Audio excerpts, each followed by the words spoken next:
whisper every waking hour.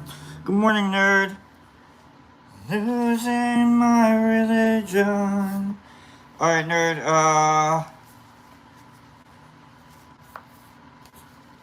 hold on. People are here already? Man, you open the doors and it's like people are outside waiting or something. Hold on, folks. Okay. Here we go. Good morning, friends. Good morning, Carnivorous. Good morning, Robter. Good morning, Catzilla. Good morning, Justin. Good morning, Herbie. Good morning, Nerd Nature. Nerd. Let's see. Yesterday we met Nerd Nature. Nerd is a mage rogue. Basically, he's he's the wizard, the wandering wizard from the Wizard of Oz.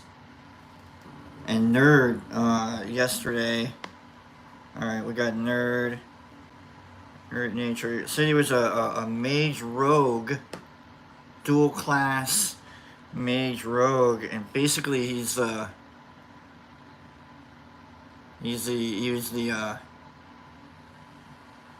wizard, man behind the curtain, shooting off a magic missile. He said he was firing. It was like a broken Roman candle yesterday. So we rolled for that, and he shot someone shot someone. He shot his own eye out. Good morning, Cleany. Good morning. So we roll. So that was good. We got one. We got him. Nerd Nature, you are a rogue mage. Okay. So that's good. Who else? What else is going? Who else is part of this game? Thank you, Nerd, for being a part. Kim got me this composition book. I want to say it was like 3 years ago. And then I look in the back here, and it says, made in the USA, January 30th, 2022. Goodness. Good morning, Mushmouth. Good morning, Cleany. Good morning, friends. Good morning, Laura. Good morning, 5280. Good morning, Paige. Good morning to Waz. Good morning to Streety. Man, good morning. Good morning, Joe Dees. Good morning, friends. Classic says, I'll be a druid. Alright, Classic, we got you. We got you in, Classic. Okay. What are you gonna do as a druid, Classic? Alright, Nerd's already done his first thing. He was a rogue mage, and he tried selling us a defective Roman candle from his traveling sales cart. So, Classic, we got you written down as a druid. Now, are you a fighting druid? Are you a healing druid, Classic? You grow things. You're a grower.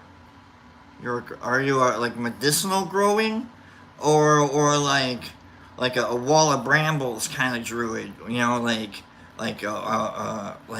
I can make trees come together kind of a way, or like I can verdantly attack you with growth. What kind of we've got a growing thing. Are you a traveling druid? Are you? Good morning, Pacers. Good morning, friends. Good morning, Jimmy. See, I like saying everybody else healer growth. Classic says. Okay, druid healer is where we're at. Druid healer. And do you have any friends? Do you have any pets? Okay. So you know what? Let's see how many pets you have. Let's see. I think you've got pets. I think you've got familiar, whatever you want to call them. Let's see. Classic. How many pets Classic has as a druid?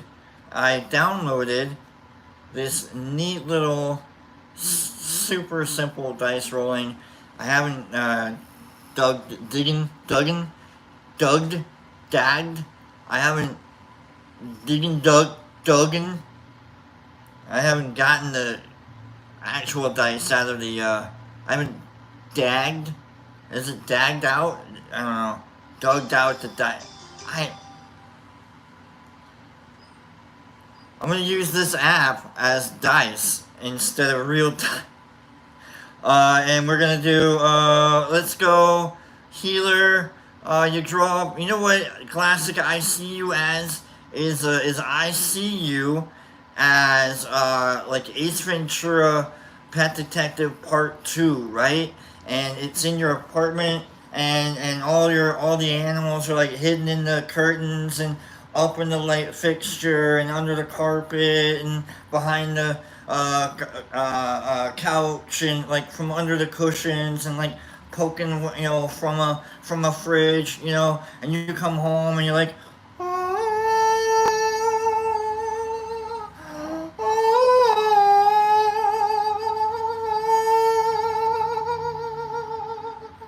and like the parrots are all flying. You got like little marmosets, you got like ants building like new ant hills for you over here. You've got an elephant just like poking its head somewhere. Like, meanwhile, you come home and you've got like this little jar of green goodness going on here, and it's just like, oh man, that's gonna be some green goodness right there, and you're singing to it, and all the animals are hanging around you too.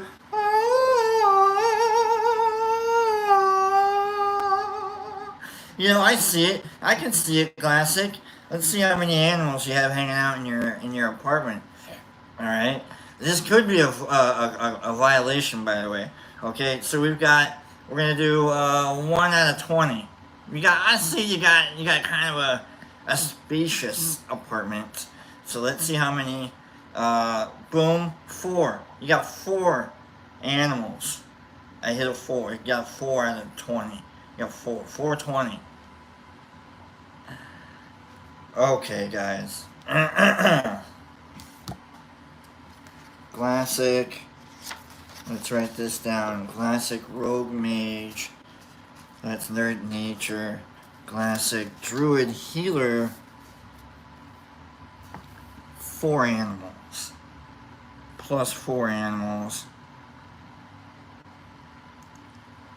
By the way, nerd nature, you got 1 experience point yesterday for interacting, and 1 experience point for a successful spell casting. So you're now rocking 2 experience points. How about that? 1, 2.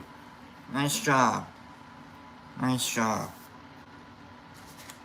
Alright, classic, we've got you 1 experience point for interacting and 1 experience point for... I could do that. I did that out loud. That was fun. Thank you for letting me do that out loud. So you got 2 experience points. Nice job, classic. Keep following along, folks, and we'll gather up a party of heroes here, and we'll send them off on their merry way. And if you're wondering, what's the system? Obviously, I'm making it all up as I go. Obviously. Nerd, do you want to be the traveling salesman wizard from the Wizard of Oz? I don't know. Is that who you were trying to be? That's how I see you. I didn't mean to make you that. Are you some kind of like are you like Dexter from Dexter's Laboratory, and you're like, no, it was actually supposed... I don't know. Doesn't it though? 5280, it kind of fits. He's the wandering wizard from the Wizard of Oz.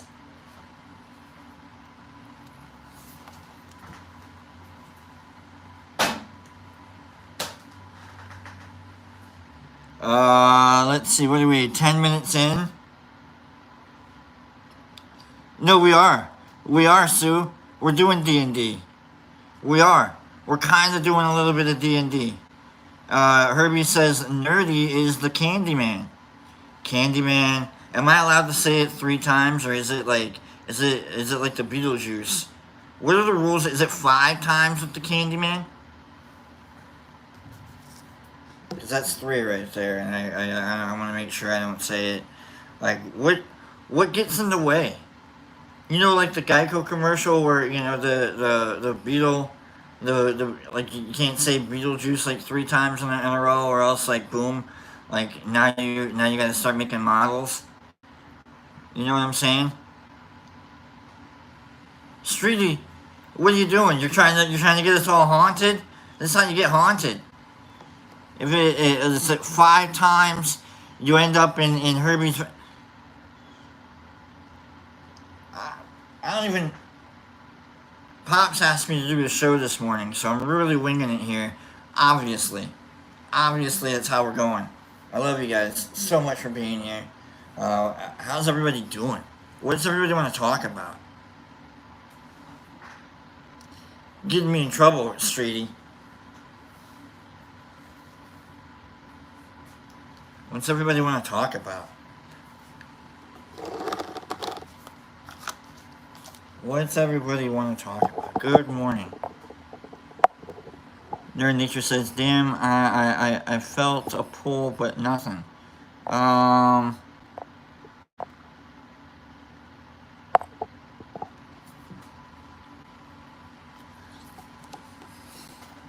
Sometimes I miss the context of chats that happen, you know, and I walk in. It's like, you know, when you're hanging out at a party and you're trying to find like 2 people that maybe aren't annoyed enough, and you're like, maybe I haven't annoyed those people. You know, I'm not gonna show you what the strain of that was or who made what or whatever. You know, I'm not. And you're like, okay, I'm gonna go bother these people. I'm kidding. Nothing. Father. Glad you guys are here. How's everybody doing? Monday or yesterday, we got into the book. We'll get more into the book here, but I was thinking about it. We haven't done a question and answer in a long time. We haven't done like a dedicated Brock makes up answers to things. That doesn't mean that I don't make up answers to things every day. But let's do a question and answer. Uzi says, can I talk about Dimitri? Like, in what way? Like in any kind. How do you mean? Because with that stuff, like, whew. Here's what I can tell you about Dimitri. Is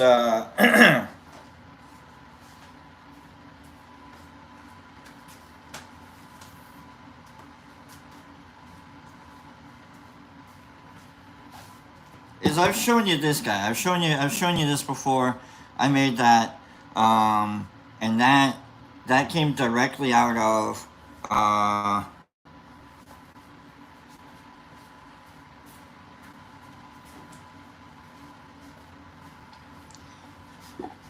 that was a consequence of probably my last trip.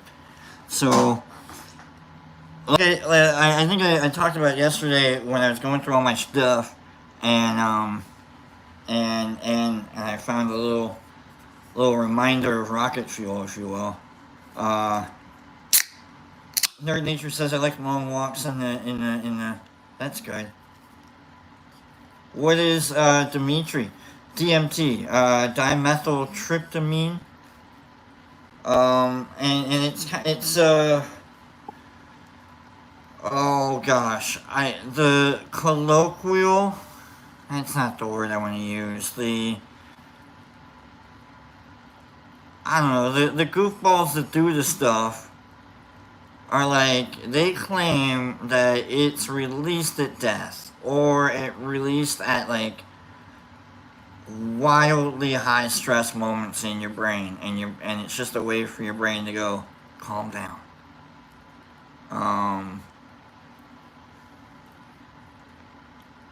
Uzi says, can you talk about any entity encounters? Okay. I know our house has a ghost. I know that. I know that our house has a ghost. I hear it walking down the hallway, and I know Pop's losing his hearing a little bit, but I promise you that our house has a ghost. Okay, and it's not like the house creaking, cracking, and it's not like a mouse running through or anything. I know that our house has. I hear like the creak, and I'm like, okay, that's not cool. So I'm clearly certain it has a ghost. Now I don't know what a ghost is. I don't know if it's an actual entity. I don't know if it's personal. But I know there's a ghost. I know there's some kind of like a beep beep beep beep beep walking about in the house, and a bit. Where did I pick up this Canadian lilt to my whatever? I'm a ghost. So are you. Someone says you're a ghost. So I mean that's there we go. Streety says maybe you have an improper buried body in your backyard. No, they're properly buried, trust me. Okay? 6 feet under, thank you very much. Alright? A lot of arm work when it comes to burying the souls of my enemies in the backyard. Okay? Justin says it's high levels of ambient energy. I'm just letting you know it's not the souls of my enemies. Okay? They are properly buried. Thank you very much. Disposed of. Okay? Acid bath. Thank you much. Alright? I've learned my lessons. Alright? Come at me. I'll bury you, son. Okay? In my backyard. Alright? Right next to the petunias. Okay? And I'll tell you what. We don't have any petunias. So no one's gonna find your body, okay? But I'm gonna bury you right next to him. That's so ominous. That came right out of me. Gosh, Streety, that was really aggro. That was like, ugh. I wouldn't want to mess with me. Wow, that was. I'll bury you right underneath with a shovel. I'll take a pickaxe to the ground too. I'll show. I won't even be respectful about it either. Okay? I'll stomp it all down level. Oh, it's gonna. No one's gonna know what the hell happened back. They're gonna be like, did a meteorite strike this place? No, I did. I struck it. The soul of my enemy struck this underneath. Okay, that's it. You're gonna be. Are there Is that a dandelion? I'm like, yeah, it's a dandelion. And then underneath it is my enemy.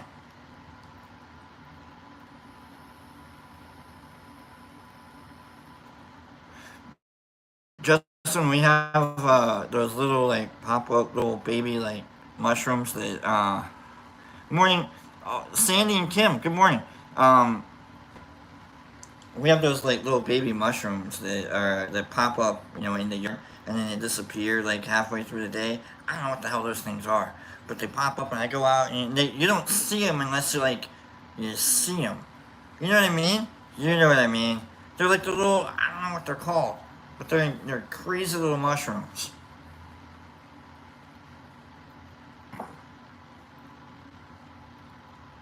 Yeah, the small brown ones, John Zook. Yeah. The small brown, what are those things? What are those things? Good morning, Sandy. Good morning. Oh, Four Leaf. Good morning, friends. I haven't seen, good morning. Justin says, my mom gets loads of them in her yard. Uzi says, I started hunting morels. Nice. What the heck are those? They come up overnight and they're gone the next day. Yeah, Johnson. They're ink caps, Niffer. What are those? Jersey says we cross mountains on our minds. I've been really contemplating what it means to be human lately, and it turns out not much. I don't know. I can't believe inkies, Kimberly said. They're ink caps.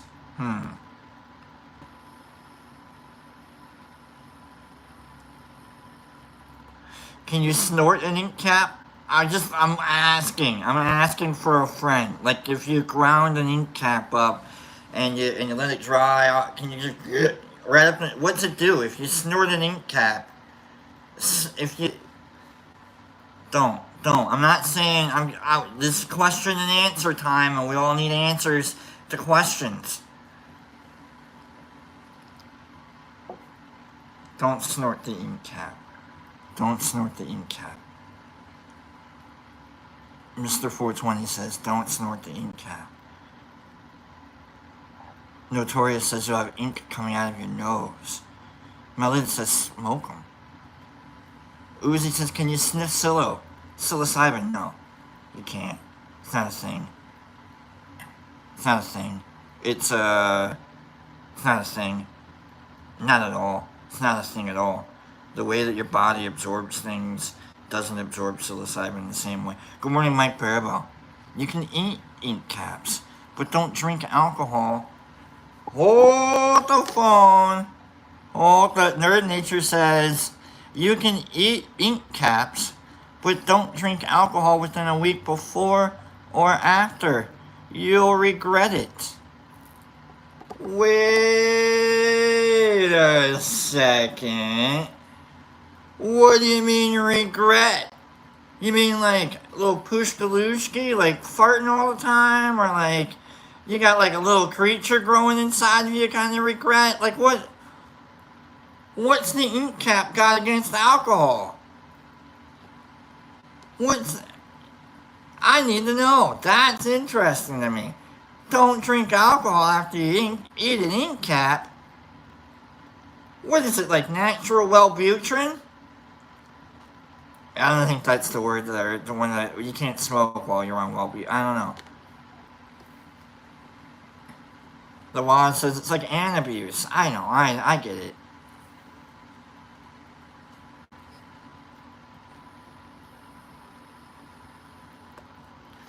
One more. Let someone. Hold on a minute.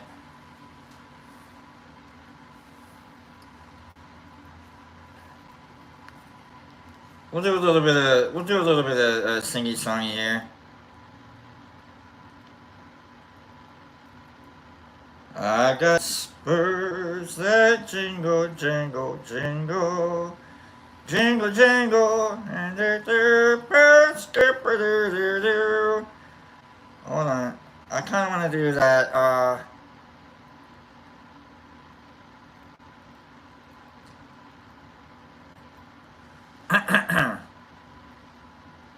I got spurs that jingle, jingle, jingle. For those of you that have played Fallout 4, I think it's Fallout 4, what just happened in the back of your brain is you heard jingle, jingle as I go riding merrily along, right? And they sing, oh, ain't you glad you sing, oh, jingle, jingle. You did that. Like, oh, yeah, that happened in your brain. And that song ain't so very far from wrong. That's about as much as a singy song as I had planned for today. That's really all I had. I had that in my head. You know when you're playing, or when you're playing games and like rando songs come on, and you're like, is that a real song? It's a real one. It's a real song. It's a real jingle jangle. I'm really just killing time till we get to the book. We got 5 more minutes of coming up with stuff here. Alright? 5 more minutes of making it all up. Speaking of, I think I'm caught up. I'm caught up. Huh. Almost, yeah, I'm caught up on Hell in a Cell, SummerSlam, Survivor Series took forever. Elimination Chamber. I haven't caught up on TLC. I don't think that's a current PLE. Crown Jewel, I need to watch. I think I watched last year. And well, all the WrestleManias I've caught up on. I've watched all the WrestleManias like 2 or 3 times a piece. All Royal Rumbles I've watched like at least twice each. And so with the Cena turn, I think we all knew that Cena was going to turn. I think we all knew it. As soon as Cena was all jumping around and hyping up that, yeah, Cody, wow, you know, like, and you see The Rock standing there. Like, I knew there was no reason for Cody to come out there after Cena had just qualified for WrestleMania. And I'm like, uh-oh. This is where Cena turns on Cody. Cena is the best. He's one of the best. I'm not going to say he's the best. I honestly don't know who the best. Shawn Michaels is up there. I got to put HBK is probably the best. Stone Cold's right underneath, right there, right impact-wise, like merch, getting the whole like audience in on it, crowd control, like Stone Cold and The Rock. Stone Cold started it with the Austin 316.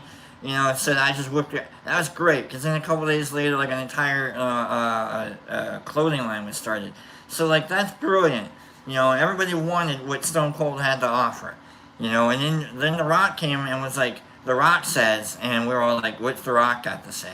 You know, and then boom, out of nowhere, Cena was terrible when he first showed up, but he was bad.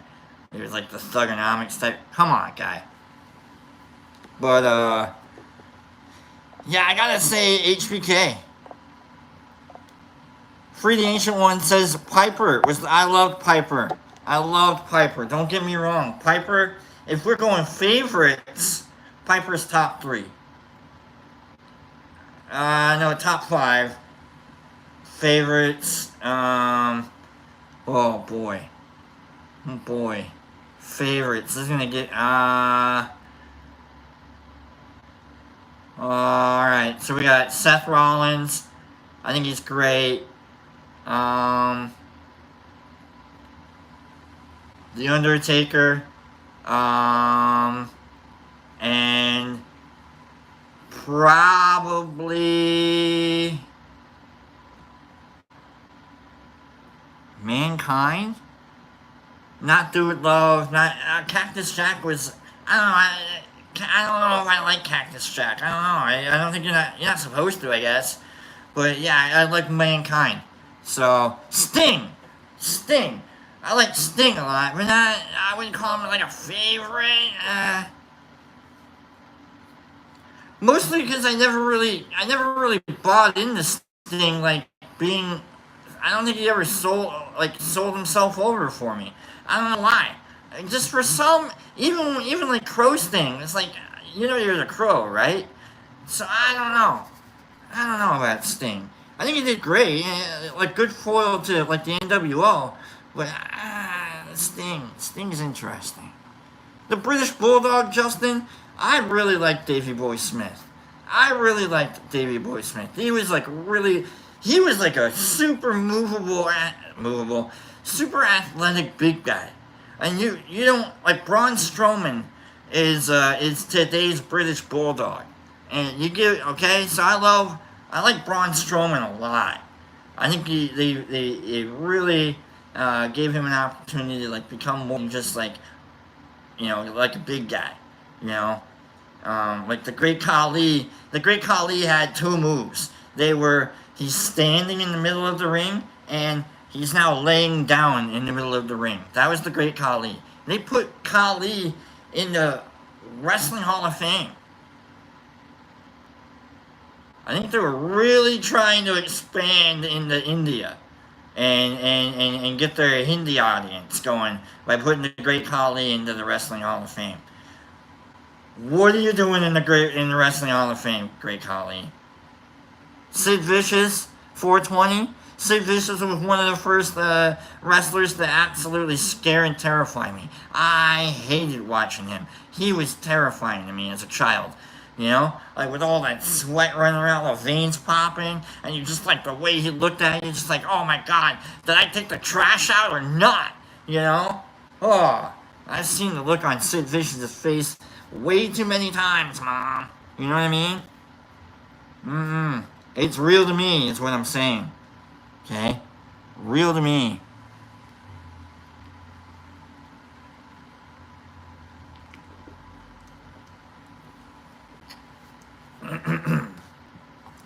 Jesus Christ says, got body slammed by a kangaroo. The kangaroo. I'm not. No. Sid Vicious was a bounty hunter. Free says. 420 Superfly Snuka. Superfly, too bad he, I don't know if he, too bad he got in trouble. Alright, all our heroes can't be, too bad. If you wanna Google, like, people getting in trouble, even though they're really freaking famous, you should wiki, Superfly, Jimmy Snuka. So, Jesse, is there a schedule? Do you need a schedule? Do you need a schedule for this channel? Holy bonkers. Welcome. Let's work on that, shall we? Alright. Let's see. For the last long time, we've been reading from a book called Politics. All in pursuit of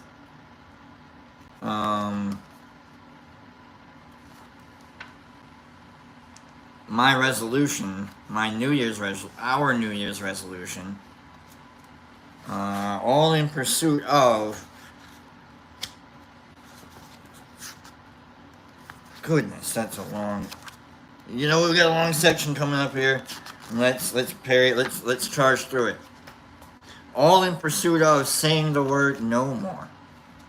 And I mean KNOW. No. No more. So let's know more about politics. Not being political, not left and right, but how did we figure out that there were directions? I want to know the history of directions before figuring out, like, I want to know, like, how people figured out they could go that way and that way. You know? I want to know. I want to know more. So that's what we're doing. Alright? Maybe not or at least, you know, as close to the facts as we can get to. You know, for Jack and Jill and anybody else that's paying attention. So, love you guys. I'm going to be reading. We got this short section and we got a long section. So, bear with me here. Thanks for hanging out. We'll see you on the other side. Alright, this section's called No Free Man Shall Be Imprisoned Except by the Law of the Land. Barons of King John. Early 13th century. No free man shall be imprisoned except by the law of the land. Let's see what the hell that means. King John of England became increasingly unpopular during his reign due to his mishandling of the wars with France and his high-handed attitude towards his feudal barons, who provided him with both knights and tax revenue. So you got a king, and he's got a bunch of barons. They have their own little lands, little castles. Hey, I'm fighting France. I need all your guys. Send your guys my way. By the way, F off, King John. By 1215, he faced rebellion and was forced to negotiate with his barons when they arrived in London. They presented him with a document detailing their demands. No, you know what, King? F you! Modeled on the Charter of Liberties of 100 years earlier issued by King Henry I, King John, which effectively reduced John's power and protected their own privileges. The Articles of the Barons included clauses relating to their property, rights, and duties, but also made the king subject to the law of the land. What? Clause 39, in particular, had profound implications. No free man shall be seized or imprisoned or stripped of his rights or possessions, or outlawed or exiled or deprived of his standing in any other way, nor will we proceed with force against him or send others to do so, except by the lawful judgment of his equals or by the law of the land. Not because we want to, but because we have to. Implicit in the barons' demands was the concept of habeas corpus. This requires that a person under arrest be brought before a court and protects individuals from arbitrary abuse of power. I'd like to face my accuser, please. For the first time, the freedom of the individual from a tyrannical ruler was explicitly guaranteed. John had no choice but to accept the terms and attach his seal to what later became known as the Magna Carta, Latin for the Great Charter. Unfortunately, John's assent was only a token. His agreement was only a token, and much of the document was later ignored or repealed. It's just a piece of paper, huh? All I gotta do is sign a piece of paper? You want a wax seal on a scroll, and you think that is gonna keep me, the king, from being the king? Nevertheless, the key clauses remain, and the spirit of Magna Carta was highly influential in the political development of Britain. The restriction of the power of the monarch in favor of the rights of the free man, which at the time meant only the feudal landowners and not the serfs, laid the foundations for an independent parliament. In other words, you still had to own land to be a free person. If you didn't own land, you weren't free. The rebellious de Montfort's Parliament in 1265 was the first such body, featuring elected representatives, knights, and burgesses, borough officials like mayors, as well as barons for the first time. In the 17th century, the idea of making the English monarch bound by the law of the land came to a head in the English Civil War, and Magna Carta symbolized the cause of the parliamentarians under Oliver Cromwell. We are learning some history today. Although at the time it applied only to a minority of already privileged citizens, again, you had to own land, Magna Carta pioneered the idea of laws to protect the liberty of an individual from despotic authority. It also inspired the Bills of Rights enshrined in many modern constitutions, particularly those of the United States, as well as many declarations of human rights. Well, alright. That was the birth of the Magna Carta. Even the king has to obey the rules. That's the first time. It took until the 13th century for humans to go, I don't know, one guy doesn't have to follow, one guy, one lady, one queen. Maybe everybody, huh? Alright. Long section coming up here. For war to be just, there is required a just cause. Let's dibble dab dooble here real quick. Let's take a little bit of a break. For war to be just, there is required a just cause. Thomas Aquinas. I really enjoy Thomas Aquinas. I'm not a Christian. I've got Christian influences. I don't claim anything necessarily. I don't think I probably won't be set on fire if I step into some kind of a, whatever holy place there might be.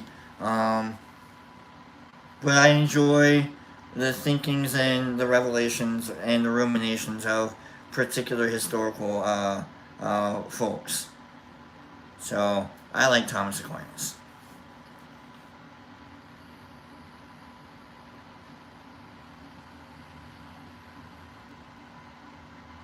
Dibble.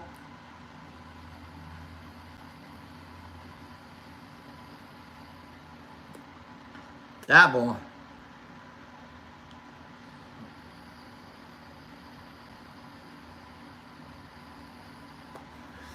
Double.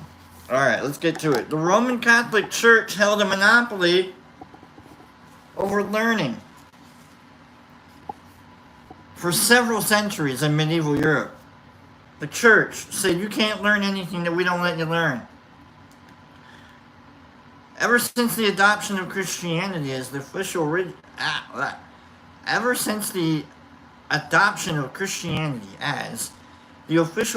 of the Roman Empire, goodness, by Constantine at the end of the 4th century CE, Common Era, 400, political thinking had been dominated by Christian teaching. The relationship between state and church preoccupied philosophers and theologians, most notably Augustine of Hippo, who laid the foundations for the debate by integrating the political analysis of Plato's Republic with Christian doctrine. Remember, Augustine was a church guy that was like, hey, these Greek people are really thinking outside the box here, though. And so he was really like trying to convince the church that the Greeks were smart people and that they should pay attention, kind of. However, as translations of classical Greek texts became available in Europe in the 12th century through contact with Islamic scholars, some European thinkers began to take an interest in other philosophers, in particular in Aristotle and his Islamic interpreter, the Andalusian polymath Averroes. Alright, remember we went through a couple of Islamic political revolutions, and they're really, they love like keeping records of everybody's thoughts, mostly just to hold you accountable to them. Well, this is what you said.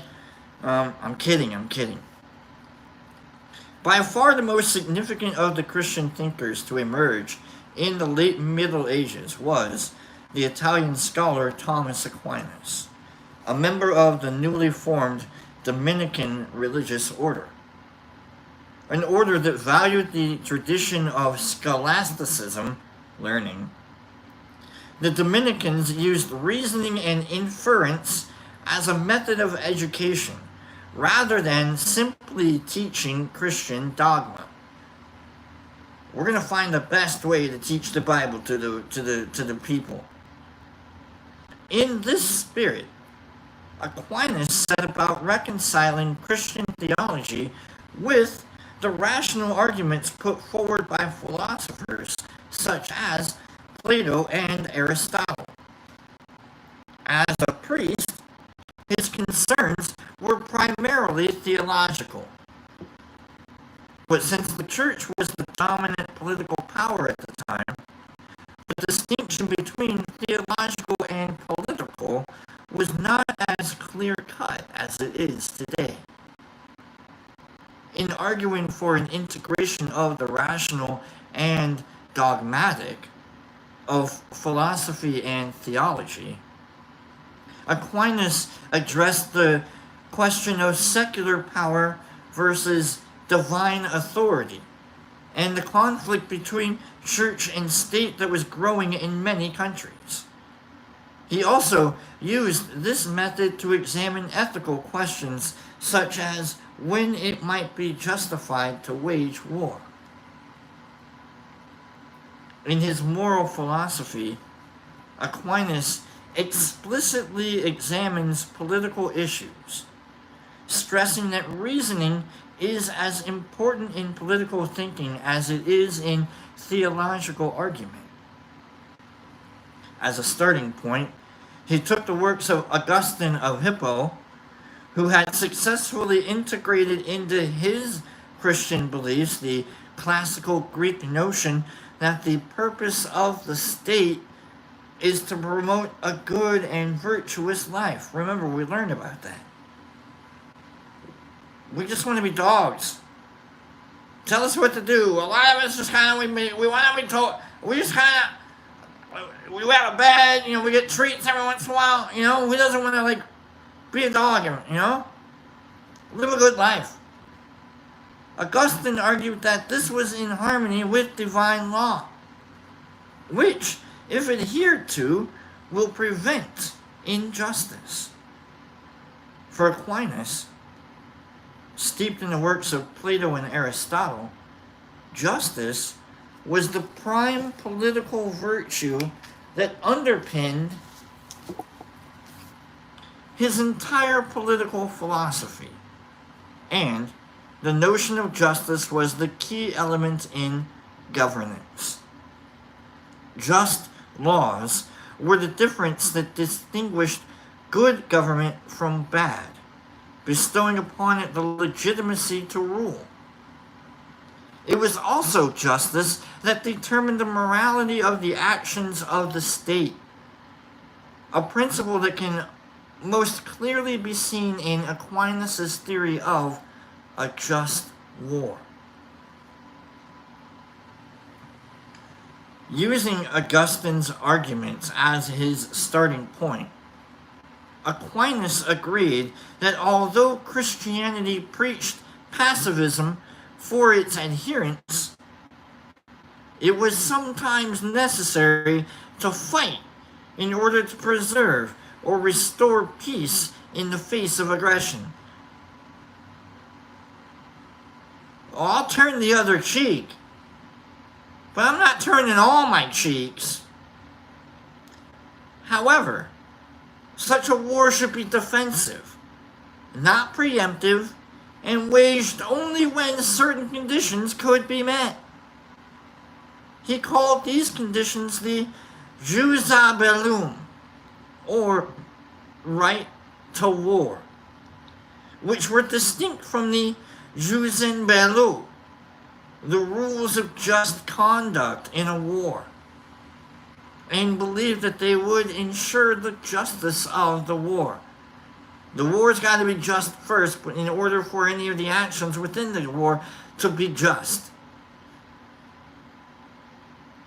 Aquinas identified three distinct basic requirements for just war: rightful intention, authority of the sovereign, and a just cause. These principles have remained the basic criteria in just war theory to the present day. The rightful intention for the Christian meant one thing only: the restoration of peace. But it is in the other two conditions that we can see a more secular approach. The authority of the sovereign implies that war can only be waged by an authority such as the state or its ruler. You know, it can't just be some schmo in Kentucky started World War III. Knock it off, schmo in Kentucky. You can see this in courts today still. When you'll find that the Supreme Court won't hear a lot of cases because the people bringing the cases don't have standing. Who the hell are you to bring a case like this to the Supreme Court? Schmo in Kentucky.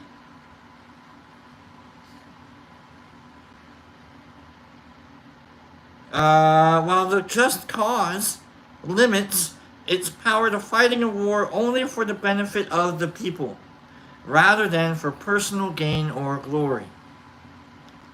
For these criteria to be met, there must be a properly instituted government or ruler bound by laws that ensure the justice of its actions. You can't have any kinks in the chain or it'll break. And this, in turn, needs to be based on a theory of legitimate governance, taking into account the demands of both the church and the state. This recognition of the rule of the state and its authority distinguished Aquinas' political philosophy from other thinkers of the time. His emphasis on justice as an essential virtue, influenced by his study of Plato and Aristotle, led him to consider the place of law in society. And his interest in law formed the basis for his political thinking. Boy, oh boy, we don't hear the word law every day now, don't we? We are a lawful nation. We are a nation led by laws. We have laws. We have laws everywhere now. Dictates, memorandums.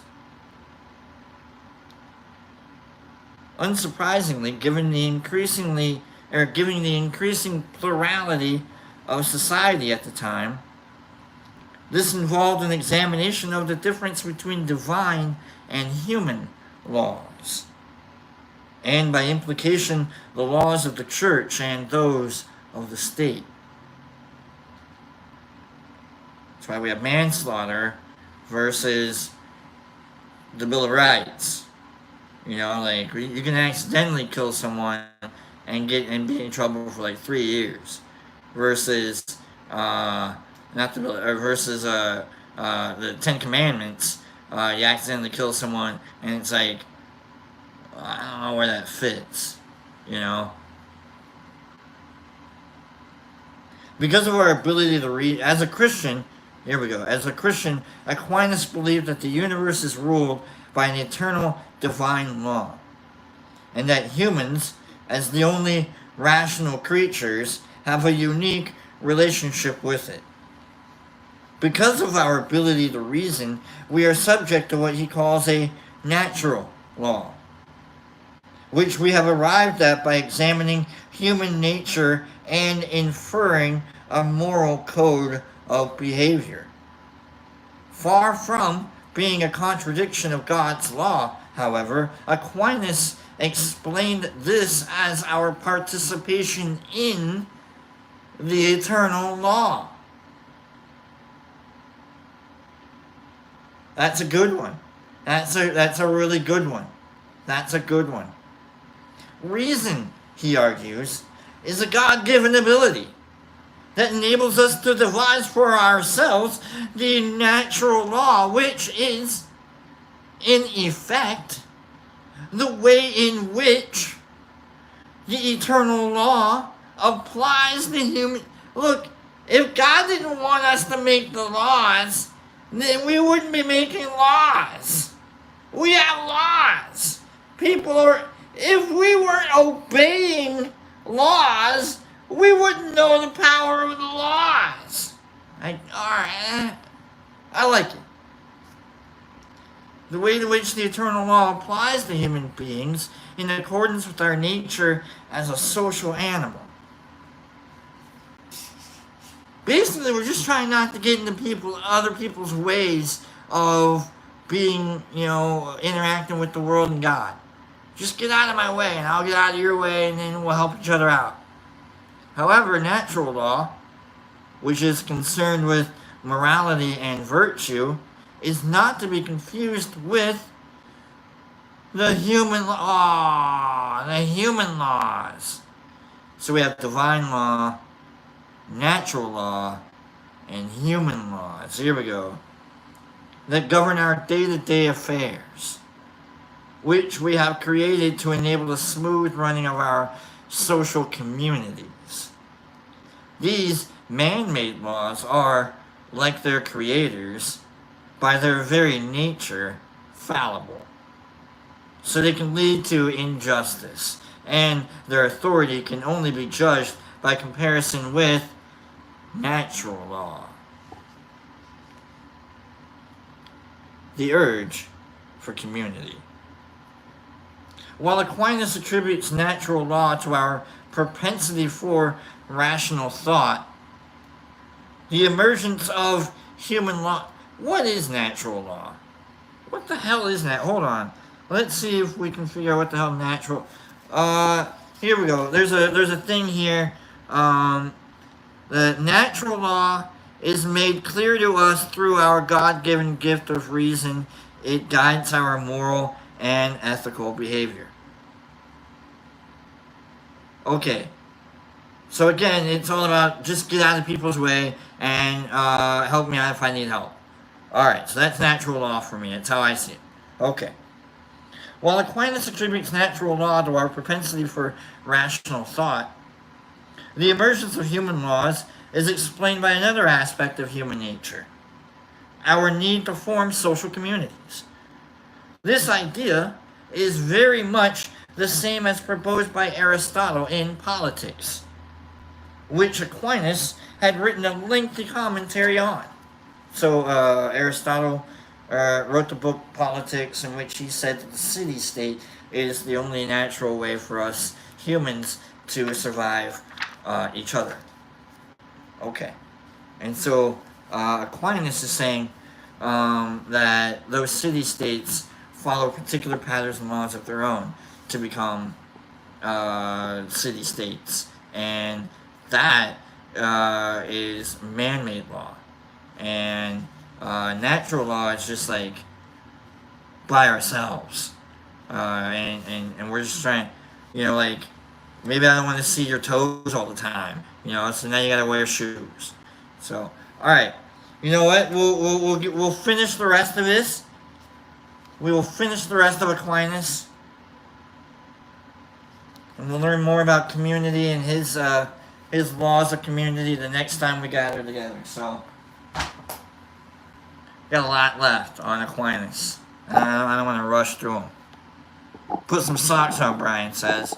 I mean, it's just for your own safety, for your own health, You get wet toes, and then you got gunk all in there. It's gross. It's gross. Free the gunk. Alright? Free the gunk. Get out of here, folks. Go home. Scroll me out. Send me home. Send each other home. Let's get out of here. I've had a lot of fun today. I've had fun with you. Hopefully you've had fun with me. Had fun with each other. Scrolling. Justin says, my feet are cold. Get some socks. You gotta wear socks, Justin. Let's scroll out. Let me take a drink here. We'll take a puff. And then we'll read some scrolls and we'll get the hell out of here. And we'll keep the day going.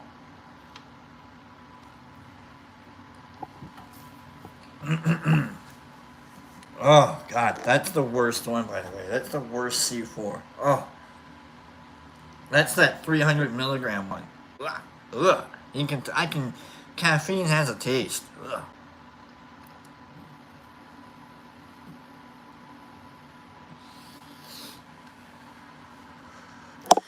Caffeine definitely has a taste. If someone tells you that you can't taste caffeine, yeah, you can. All right, let's go up, and we're gonna start with Brian C. Hold on, Brian. Hold on. We got a special guest to help scroll us out here. One second. Let's go. Hey, come on in here. Yeah, all right. Oh, we got cookies. Oh, we got cookies. Come on, Brian. Brian's got cookies. Where are my cookies, Brian? Where's my Brian cookies? Brian cookies, clean grow, love peace and grease. People, Justin, the flower, have a good day, all. You too, Justin. You have a good day. Herbie Von Werby, what's worse, wet feet or wet socks? Wet? Ooh. Ooh. Ooh. You get like the slimy feet, you know? Like, how wet are your feet? Like, are they moist? Oh. Wet socks, though. I don't know. You can throw wet socks away. Bill D with the emotes, much love, much fam. Mr. 420, for you, peace, rock, peace to you. Bill D, have a great one. Justin says wet socks. Brian C, have a great day, much crew, love you. You too, Brian C. Clean grow with the smokes. Lord Divine, have a fabulous day, everyone, with the emotes and the hugs. And we'll get you, Laura. I got you.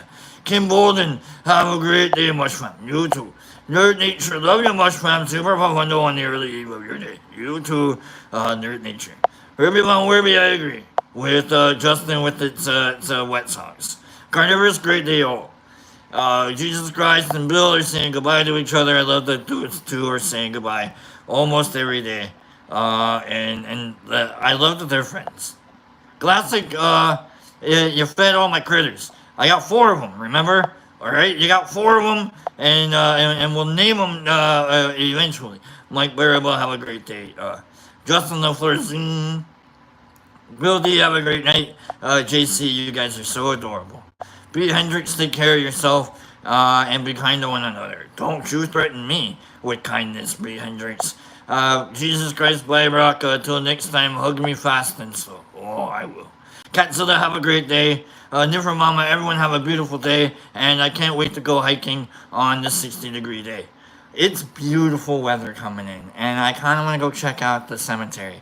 I haven't, I do it like once a year. I kind of want to go walk around in a little cemetery nearby as well.